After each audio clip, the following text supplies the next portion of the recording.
Hello friends, कैसे हैं हम लोग। Welcome back TET C TET study classes. तो मित्रों, आज मैं बहुत ही महत्वपूर्ण प्रश्नों का संकलन लेकर आया हूं। इसी प्रकार के प्रश्न आप लोगों को परीक्षा हाल में देखने को मिलेंगे। तो मैं रमेश चतुर्वेदी, यदि आप लोग मेरा चैनल सब्सक्राइब न किए हो तो सब्सक्राइब कर लें, बेल आइकन को प्रेस कर लें, जिससे आप लोग को इसी प्रकार के महत्वपूर्ण प्रश्नों का संकलन प्राप्त होता रहे। तो चलते हैं आज के पहले प्रश्न पर।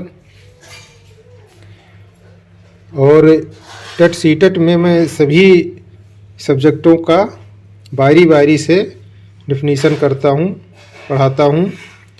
तो इसलिए आप लोग धैर्य बनाए रखें। तो चलते हैं आज के पहले प्रश्न पर। आज का पहला प्रश्न है, यदि 8 पेन का क्रय मूल्य 6 पेन के विक्रय मूल्य के बराबर है तो लाभ प्रतिशत क्या होगा। तो इसका ऑप्शन है 11 सही 1/2%, 13 सही 1/3%, 33 सही 1/3% या 25%। तो इसका ऑप्शन सही होगा नंबर सी, 33 सही 1/3%। तो इसका डेफिनीशन भी देख लेते हैं। तो प्रश्नानुसार 8 पेन का क्रय मूल्य बराबर 6 पेन के विक्रय मूल्य के बराबर प्रश्न में दिया हुआ है। और तो हम मान लेंगे, माना 8 पेन का क्रय मूल्य 1 रुपया है। ठीक है, 8 पेन का क्रय मूल्य 1 रुपया है, तो 6 पेन का विक्रय मूल्य 1 रुपया होगा। और 1 पेन का क्रय मूल्य 1/8 रुपया होगा, है ना। चूँकि 8 पेन का क्रय मूल्य 1 रुपया, तो 1 पेन का क्रय मूल्य 1/8 रुपया होगा। और 6 पेन का विक्रय मूल्य यहाँ दिया हुआ है, तो उस हिसाब से 1 रुपया होगा। तो 1 पेन का क्रय मूल्य 1/8 रुपया, अतः 1 पेन पर लाभ कितना होगा। तो लाभ बराबर होता है विक्रय मूल्य माइनस क्रय मूल्य, सूत्र होता है। तो विक्रय मूल्य हमें पता हो गया और क्रय मूल्य भी हमें पता हो गया। तो विक्रय मूल्य हमारा होगा 1/6 और क्रय मूल्य हो गया हमारा 1/8। तो इसमें से इसको घटा देंगे। तो 1/6 में से 1/8 को घटा देंगे। तो जब घटाएंगे तो ये लासा लेकर के घटाएंगे तो हमारा लाभ बराबर आएगा 1/24 रुपया। अब प्रतिशत मुझे निकालना है, लाभ प्रतिशत। अब लाभ निकल आया तो लाभ प्रतिशत निकाल लेंगे। तो लाभ प्रतिशत बराबर सूत्र होता है, लाभ बटे क्रय मूल्य गुणे 100। तो मान रख देंगे। तो लाभ हमारा 1/24, तो 1/24 लिख देंगे। और बटे क्रय मूल्य है, तो क्रय मूल्य जो है हमारा 1/8 है, लिख देंगे। गुणे 100 है, 100 लिख देंगे। उसके बाद इसको भाग देंगे। तो भाग देने के बाद में हमारा 8/24 गुणे 100 आ जाएगा। और उसके बाद में फिर भाग देंगे तो 100/3 होगा। 8 × 9 8 और 8 × 3 24, 8 × 9 8 और 8 × 3 24 हो गया, है ना। तो इसको काट देंगे। उसके बाद ये आएगा 100 × 9 100/3 आ जाएगा। और 3 से भाग देंगे तो 33 से 1/3%। यही आंसर हो गया। तो चलते हैं अगले प्रश्न पर। तो मित्रों, एक महत्वपूर्ण सूचना है कि यदि आपको किसी भी एग्ज़ाम, चाहे वो बोर्ड हो या कंपटीशन हो, का ऑनलाइन थ्योरी क्लास या डाउट टेस्ट या नोट्स, प्रैक्टिस सेट आदि की सुविधा लेनी हो, तो आप इस सुविधा को मात्र 399 रुपये प्रति माह में ये सुविधा आप ले सकते हो। और इस सुविधा को लेने के लिए मेरे व्हाट्सएप नंबर 88 086 89 105 पर कॉल करके या चैट करके आप ये सुविधा प्राप्त कर सकते हो। और अपने एग्ज़ाम के पैटर्न को किसी भी माह में चेंज भी कर सकते हो।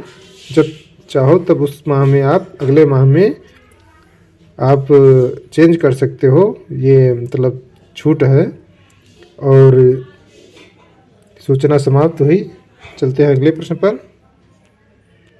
अगला प्रश्न है, निम्न में से कौन सी परिमेय संख्या 3/5 और 4/5 के मध्य नहीं आती है? ऑप्शन है 19/30 और 2/3, 7/10 और 16/30। तो इसका ऑप्शन सही होगा नंबर डी 16/30। तो इसका हल होगा तो 3/5 बराबर होता है 0.6 और 4/5 बराबर होता है 0.8। जब इसको भाग देंगे तो आपका इतना आएगा। फिर दिए गए विकल्पों में दी गई परिमेय संख्याएं 0.6 से 0.8 के बीच होनी चाहिए। चूँकि यहाँ परिमेय जो संख्या दिया हुआ है वो 3/5 और 4/5 ही तो है, तो इसके बीच की हमें एक संख्या लेनी है। तो इसको जब हम भाग देंगे तो हमारा 0.6 और 0.8 आएगा, तो इसी के मध्य का हमें ज्ञात करना है। अब जो ये विकल्प है इसको भी हम दशमलव संख्याओं में परिवर्तित कर लेंगे भाग दे करके। तो 19/30 को जब हमने बदला दशमलव संख्या में भाग दिया तो 0.63 हो गया। 2/3 को बदला तो 0.66 हो गया और 7/10 को जब बदला तो 0.710 हो गया और 16/30 को जब बदला तो 0.53 हो गया। फिर उसके बाद इससे यह स्पष्ट हो जाता है कि 0.53 अर्थात जो ये 16/30 है, जो इसमें परिमेय संख्या दिया हुआ है, ये 3/5 अर्थात 0.6 और 4/5 अर्थात 0.8 के मध्य होगा। क्योंकि जब हमने इसका जब हमने भिन्न को जब हमने दशमलव संख्या में बदला तो 0.53 आया, जो कि इन दो परिमेय संख्याओं के बीच में आता है, बीच में नहीं आता है ना, तो इसलिए यह परिमेय संख्या नहीं होगा। बाकी जितने हैं वो सब इसके बीच में आते हैं, तो वो सब परिमेय संख्या होंगे और यह परिमेय संख्या नहीं होगा, क्योंकि यह इन दोनों के बीच में नहीं आता है। तो चलते हैं अगले प्रश्न पर। अगला प्रश्न है, यदि 3 पेन, 2 पेंसिल और 4 रबर का मूल्य 92 रुपया है तथा 8 पेंसिल, 16 रबर का मूल्य 68 रुपया है, तब 24 पेन का मूल्य क्या होगा? तो इसका ऑप्शन है 625 रुपया, 500 रुपया, 675 रुपया, 600 रुपया। तो इसका ऑप्शन सही होगा नंबर डी 600 रुपया। तो इसका हल देख लेते हैं। तो चूँकि उस प्रश्न में दिया हुआ है कि 3 पेन और पेंसिल और 4 रबर का मूल्य 92 रुपया है, तो इन तीनों को जोड़ देंगे तो हमारा ये फर्स्ट समीकरण हो जाएगा। और उसके बाद में 8 पेंसिल, 16 रबर और का मूल्य कितना है 68 रुपया, तो इसको जोड़ करके इसको भी लिख देंगे। उसके बाद में 2 पेंसिल, 4 रबर का मूल्य कितना है 17 रुपया है। तो जब इसको हम चूँकि यहाँ 8 और 16 में कॉमन मिलता है, 4 कॉमन मिलता है, चूँकि 4 दूनी 8 और 4 चौक 16, तो यहाँ 2 आ गया और यहाँ 4 आएगा, जो हमने इसमें पहले वाले में भाग दिया। और यहाँ 17 चौका 68, यानी 4 से हमने भाग दिया तो 17 आ गया, यानी 4 से भाग देने पर। तो ये हमारा सेकंड समीकरण बन गया। अब समीकरण फर्स्ट और सेकंड को हल कर लेंगे। तो जब समीकरण फर्स्ट और सेकंड को हल करेंगे तो 3 पेन प्लस 17 रुपया बराबर 92 है, लिखा हुआ है ना। और उसके बाद में 3 पेन का मूल्य 92 माइनस 17 घटा देंगे। जब इसको हल करेंगे तो 3 पेन प्लस 17 रुपया बराबर 92 आएगा। तो अब 3 पेन का मूल्य बराबर 92 और ये 17 को इधर लाएंगे तो ये घट जाएगा, तो 92 माइनस 17 हो जाएगा। और 3 मूल्य का मूल्य जब 92 में से 17 घटाएंगे तो 75 रुपया होगा। तो 3 पेन का मूल्य 75 आ गया। तो 1 पेन का मूल्य बराबर, तो 75 में 300 भाग दे देंगे तो 25 रुपया आ जाएगा। अब अतः 24 पेन का मूल्य, तो 25 गुणे 24 गुणा कर देंगे तो 24 पेन का मूल्य हमारा कितना आ जाएगा, 600 रुपये। यही आंसर हो गया हमारा। चलते हैं अगले प्रश्न पर। और स्टेप बाय स्टेप समझने के लिए आप मेरा थ्योरी क्लास ज़रूर ज्वाइन करें, क्योंकि विधो तभी आप जान पाएंगे जब आप थ्योरी क्लास पढ़ेंगे। तो चलते हैं अगले प्रश्न पर। अगला प्रश्न है, हम एक त्रिभुज की रचना नहीं कर सकते हैं यदि हमें क्या दिया हुआ हो। जैसे यहाँ निगेटिव दिया हुआ है, नहीं कर सकते यदि हमें दिया गया है। क्या दिया गया है? तो ऑप्शन है 2 कोण और 1 भुजा, केवल 3 भुजाएं, केवल 3 कोण, 2 भुजाएं और उनके मध्य कोण। तो इसका ऑप्शन सही होगा नंबर सी, केवल 3 कोण। तो इसका डेफिनेशन होगा, किसी भी त्रिभुज के निर्माण के लिए न्यूनतम एक भुजा का होना आवश्यक है। यानी जब तक एक भुजा नहीं होगा आप त्रिभुज का निर्माण नहीं कर सकते। केवल 3 कोणों से किसी भी त्रिभुज का निर्माण संभव नहीं है, इसलिए हमारा ऑप्शन नंबर सी सही होगा। तो चलते हैं अगले प्रश्न पर। अगला प्रश्न है, यदि किसी आयताकार भूखंड की लंबाई और चौड़ाई में क्रमशः 50% तथा 20% की वृद्धि कर दी जाए तो इसका क्षेत्रफल कितना गुना बढ़ जाएगा। ऑप्शन है 1 सही 4/5, 1 सही 1/5 और 4/5 और 1/5। तो इसका ऑप्शन सही होगा नंबर ये 1 सही 4/5। तो इसका हल देख लेते हैं।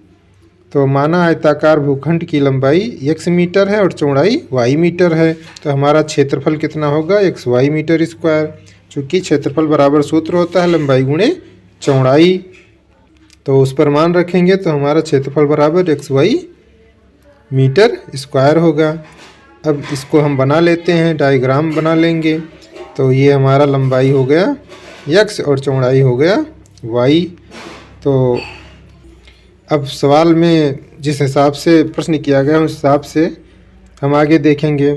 तो लंबाई में 50% की वृद्धि करने पर, तो लंबाई में जब 50% की वृद्धि कर देंगे तो हमारा कुल लंबाई कितनी हो जाएगी, x गुणे, चूँकि x हमने मान लिया है तो x गुणे 150, चूँकि 100 पहले माना गया और 50 बाद में वृद्धि हुई, तो 100 में तो 50 वृद्धि हुई। तो जब 100 में 50 वृद्धि किया जाता है तो टोटल हमारा लंबाई हो जाता है 150।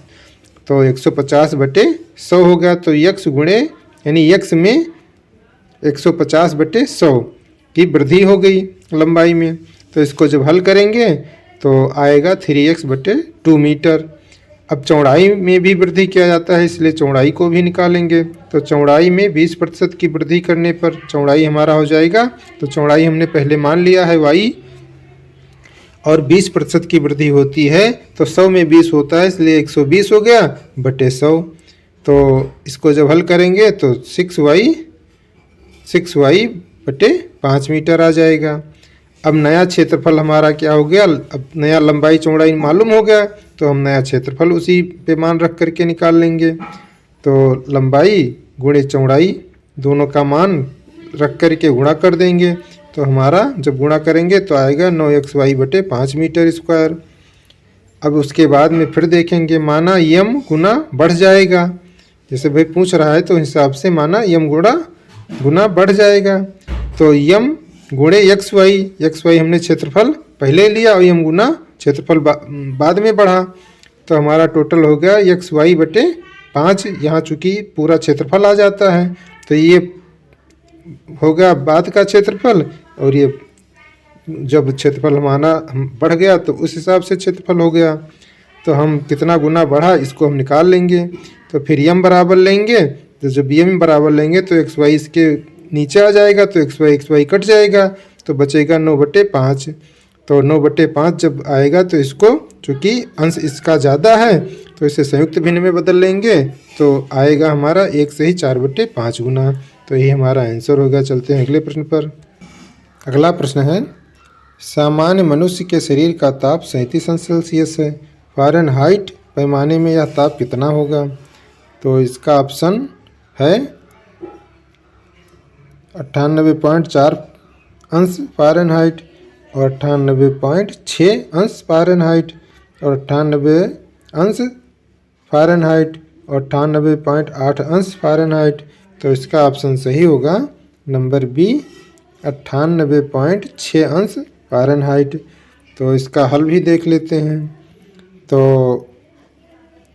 C-0/5 ये सूत्र होता है C-0/5 बराबर F-32/9।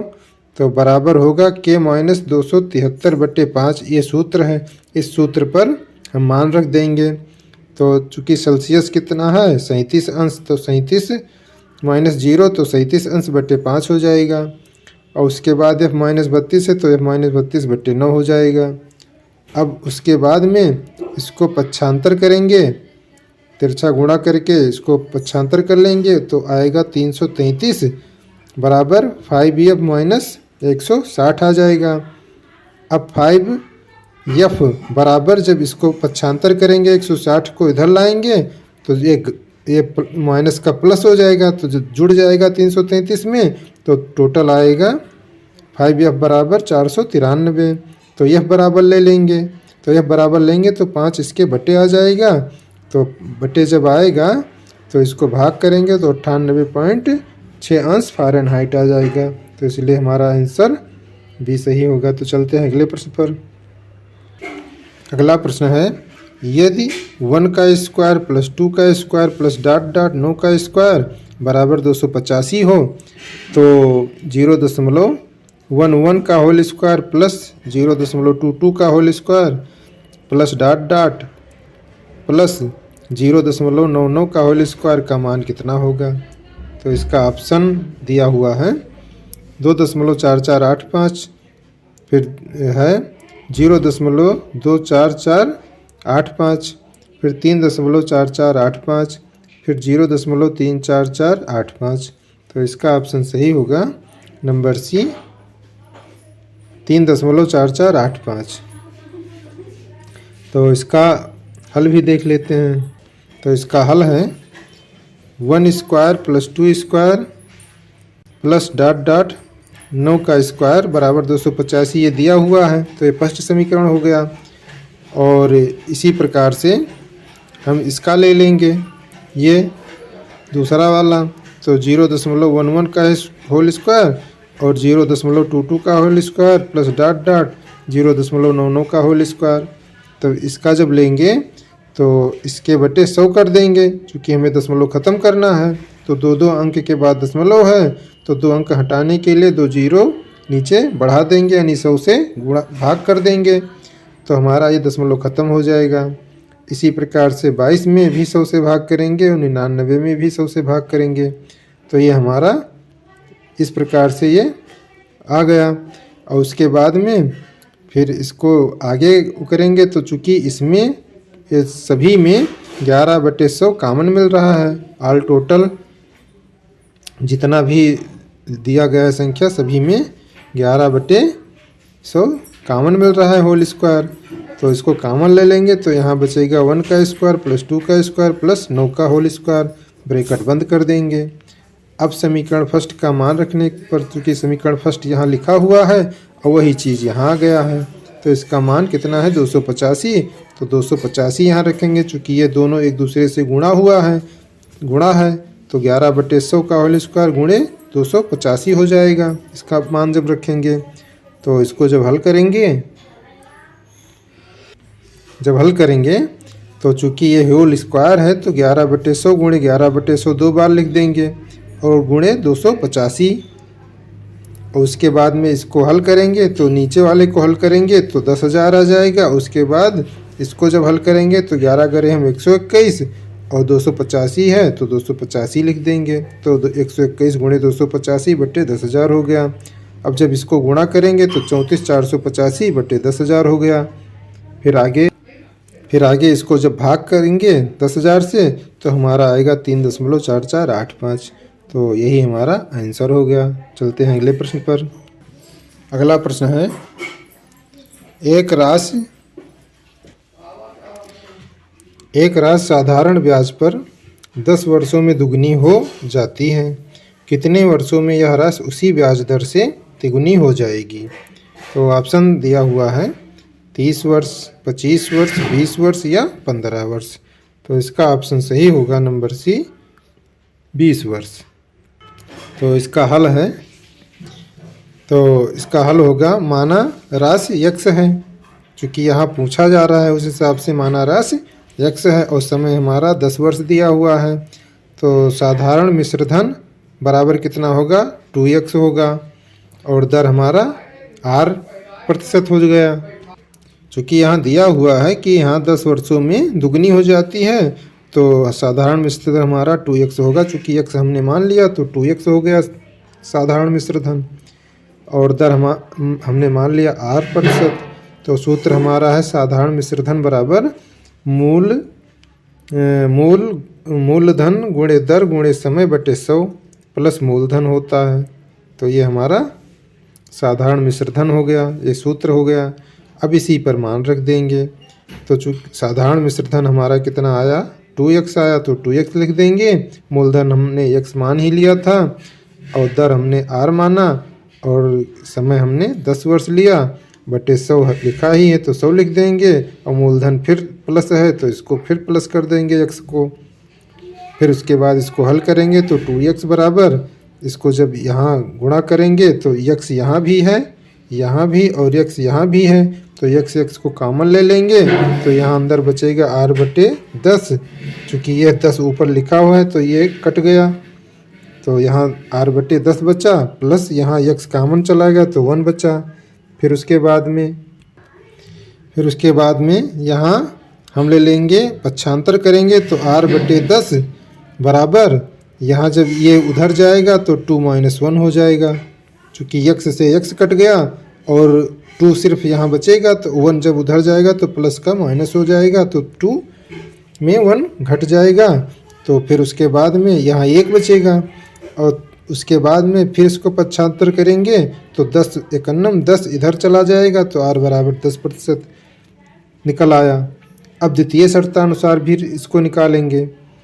तो द्वितीय शर्तानुसार सूत्र वही लिखेंगे, मूलधन गुणे दर गुणे समय बटे 100 प्लस मूलधन। तो चूँकि वहाँ 3 गुना होता है इसलिए 3x वो हो जाएगा, तो 3x इस पर फिर मान रख देंगे तो मूलधन हमारा x सही है। फिर उसके बाद दर हमारा यहाँ 10% निकल ही आया है, तो दर के स्थान पर हम 10 लिख देंगे। उसके बाद समय बटे 100 प्लस ये मूलधन है तो मूलधन के स्थान पर फिर x लिखेंगे बराबर 3x हो गया। अब उसके बाद आगे फिर हल करेंगे। फिर जब हल करेंगे तो x और उसके बाद यहाँ 100 टाइम हमारा 100 बटे 100 हो गया और ऊपर 10t बटे 100 प्लस 1 हो गया बराबर 3x दिया ही था, वहाँ पर दिया हुआ था। और ये जो t है ये समय को मान लिया गया है t, तो चूँकि 10 10 था और समय t मान लिया तो 10t बटे 100 प्लस 1 हो गया बराबर 3x। वहाँ सूत्र में लिखा ही था, वहाँ चूँकि 3 गुना हो जाता है। तो इसके बाद इसको हल करेंगे, तो जब इसको गुणा करेंगे तो चूँकि यहाँ ये x है तो यहाँ भी x है, तो x से x कट गया तो यहाँ बचा। फिर उसके बाद में 10t बटे 100 प्लस 1 बचा बराबर 3 बचा। यहाँ चूँकि x दोनों तरफ है कट गया। तो अब चूँकि यहाँ 10 है यहाँ 100 है तो 10 से भाग करेंगे तो यहाँ t बचेगा और यहाँ 10 2 100, यहाँ 10 बचा बराबर। अब ये 1 जो है ये 1 को उधर ले जाएंगे तो ये 3 में से 1 घट जाएगा। चूँकि यहाँ +1 है तो इधर आएगा तो -1 हो गया, तो 3 में से 1 घट गया तो यहाँ कितना बचा? 2 बच गया। तो t बटे 10 बराबर 2 हो गया। तो इसको जब पक्षांतर करेंगे तो 10 दूना 20, तो t बराबर 20। तो समय हमारा कितना आ गया? 20 वर्ष आ गया। तो हमारा दर भी निकल आया, समय भी निकल आया। यही आपका आंसर है। चलते हैं अगले प्रश्न पर। तो अगला प्रश्न है 80 मीटर व्यास वाले एक वृत्ताकार पार्क के अंदर अधिकतम क्षेत्रफल का एक वर्गाकार खेल का मैदान बना है। खेल के मैदान का क्षेत्रफल कितना होगा? तो ऑप्शन दिया हुआ है 6400 वर्ग मीटर, 1600 वर्ग मीटर और 3200 वर्ग मीटर और 12,800 वर्ग मीटर। तो इसका ऑप्शन सही होगा नंबर सी 3200 वर्ग मीटर। तो इसका डिफिनीसन, इसका हल देख लेते हैं। तो प्रश्नानुसार पहले रेखा चित्र बनाएंगे। तो ये चूँकि एक पार्क हो गया, ये एक पार्क हो गया और उस पार्क के अंदर एक वर्गाकार क्या है, खेल का मैदान है। तो मैदान का जो ये है अधिकतम क्षेत्रफल का एक वर्गाकार खेल मैदान बना है, ठीक है। तो अब चूँकि दिया हुआ है 80 मीटर व्यास, तो चूँकि व्यास हमारा टोटल क्या हो गया 80 मीटर हो गया। अब जब 80 मीटर हो गया और इसी के अंदर हमारा चौकोर खेल का मैदान है, तो इसको इसी के अंदर बना देंगे। उसके बाद फिर इसको हल करेंगे प्रश्नानुसार। तो ABCD वर्ग बन गया हमारा और AC वर्ग का क्या हो गया, विकर्ण हो गया, जो कि वृत्त के व्यास के बराबर है, अर्थात कितना है 80 मीटर है। ये 80 मीटर हो गया हमारा। अब वर्ग का विकर्ण जो है बराबर क्या होता है, सूत्र भुजा √2 होता है। तो चूँकि विकर्ण हमारा 80 है तो मान रख देंगे 80 हो गया और भुजा √2 हो गया। अब हम इसके द्वारा भुजा को निकाल, तो ये वर्ग का विकर्ण बराबर भुजा √2 हो गया, मान रखेंगे 80, तो भुजा √2 हो गया। फिर उसके बाद में इसको पक्षांतर करेंगे तो भुजा बराबर 80 के बटे हो जाएगा √2, तो 80 बटे √2 हो गया। तो भुजा बराबर जब इसको भाग करेंगे √2 से ऊपर नीचे गुणा करेंगे तो यहाँ √2 गुणे √2 तो बराबर 2 हो गया और ऊपर √2 बचा, तो 2 से इसको 80 को भाग दे देंगे तो यहाँ 40 √2 बच गया। अब वर्ग का क्षेत्रफल बराबर, अब चूँकि भुजा हमें मालूम हो गया तो हम वर्ग का क्षेत्रफल निकाल सकते हैं कितना होगा। तो वर्ग का क्षेत्रफल बराबर होता है भुजा स्क्वायर, इस पर मान रख देंगे तो भुजा हमारा 40 √2 आया है, तो इसको मान रखेंगे तो 40 √2 का होल स्क्वायर हो गया, जो इस पर मान रखेंगे। अब उसके बाद इसको गुणा कर लेंगे तो 40 गुणे 40 फिर गुणे √2 गुणे √2 हो गया। तो 4 चौक 16 यानी 1600 गुणे, जब √2 को गुणा करेंगे तो 2 आ जाएगा। फिर 16 और 2 को गुणा करेंगे तो 16 दूना 3200 वर्ग मीटर हमारा आंसर आ गया। तो चलते हैं अगले प्रश्न पर। अगला प्रश्न है 240 अंकों की एक परीक्षा में किसी विद्यार्थी ने 52 अंक अर्जित किया। पाई आलेख में इसका संगत कोण क्या होगा। ऑप्शन है 75 अंश, 78 अंश, 63 अंश या 21 सही 2/3 अंश। तो इसका ऑप्शन सही होगा नंबर बी 78 अंश। तो इसका हल होगा, परीक्षा का पूर्णांक कितना है 240, अर्थात 240 अंक है। तो 240 अंक बराबर होता है 360 अंश। जब पाई आरेख में इसको लिखेंगे तो 360 अंश हो जाएगा और एक अंक बराबर 360 बट्टे कितना होगा 40 होगा। जब इसको यहाँ पक्षांतर करेंगे तो एक अंक बराबर 360 बट्टे 240 हो जाएगा, ठीक। तो 52 अंक बराबर कितना होगा, तो 52 से इसमें गुणा कर देंगे 360 बट्टे 40 में, तो हमारा कितना आएगा, जब भाग करेंगे तो 78 अंश आ जाएगा। तो इसलिए ऑप्शन नंबर बी सही होगा। तो चलते हैं अगले प्रश्न पर। तो विधिवत समझने के लिए आपको मेरी थ्योरी क्लास अटेंड करना पड़ेगा, तभी स्टेप बाय स्टेप आप लोग समझ सकते हैं। तो इसके लिए आपको मेरी थ्योरी क्लास ज्वाइन करनी पड़ेगी। तो चलते हैं अगले प्रश्न पर। अगला प्रश्न है, यदि P प्रतिशत 36 हो तो P किसके बराबर होगा। ऑप्शन है 3600, 600, 15 या 60।